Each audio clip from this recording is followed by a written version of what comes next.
signal faible, c'est un fait paradoxal qui inspire réflexion. C'est-à-dire c'est une information que l'on reçoit et qui fait qu'on s'interroge.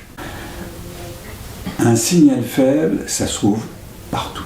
Ça se trouve dans la rue, ça se trouve dans l'actualité, ça se trouve avec les gilets jaunes, ça se trouve avec l'attentat à Strasbourg, ça se trouve avec la Coupe du Monde de football, ça se trouve dans la lecture des journaux, ça se trouve à la télévision, ça se trouve au cinéma, au théâtre, ça se trouve partout, ça se trouve dans l'art, énormément dans l'art, dans la culture, dans l'architecture. Le signal faible, c'est partout. Personnellement, je passe 4 à 6 heures par jour à lire. Ça ne s'évalue pas.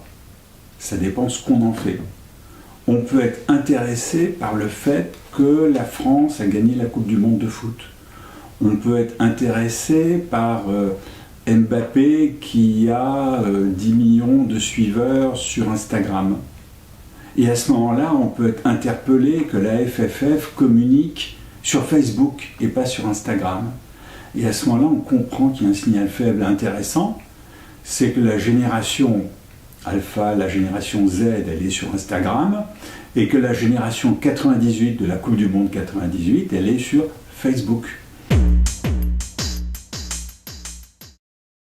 On a dépris la tarte au citron, on reprend les mêmes ingrédients et on les réorganise différemment. À partir du moment où vous avez compris la tarte au citron désaprise, vous avez compris ce que c'est déprendre. Il n'y a plus besoin de lire le tiers du livre. J'exagère un peu. Ça veut dire quoi, déprendre? Ça veut dire, quelque part, désapprendre.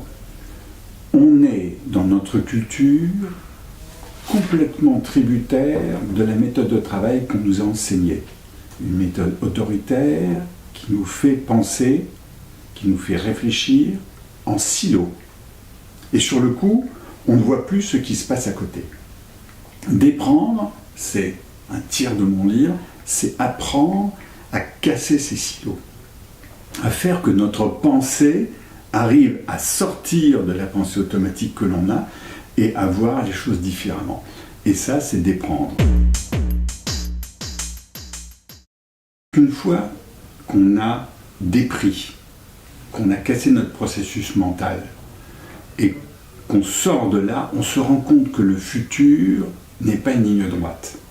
Si on n'a pas cassé ce processus mental, on travaille dans la tendance. Demain, la Terre va passer de 7,5 milliards d'habitants à 10,5 milliards.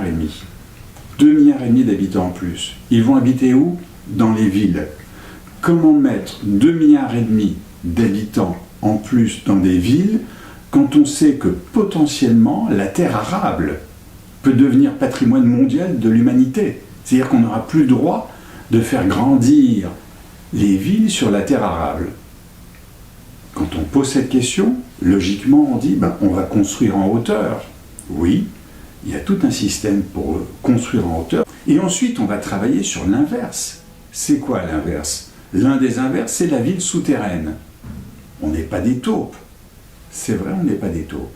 Pourtant, la ville souterraine est quelque chose qui se développe. Elle existe à Moscou, elle existe à Montréal, elle existe à Helsinki, mais elle peut exister partout dans le monde. Et la ville souterraine, c'est quelque chose sur lequel on va travailler. Donc le futur, oui, il s'imagine de cette manière-là, en pensant par exemple à un scénario et à son scénario inverse.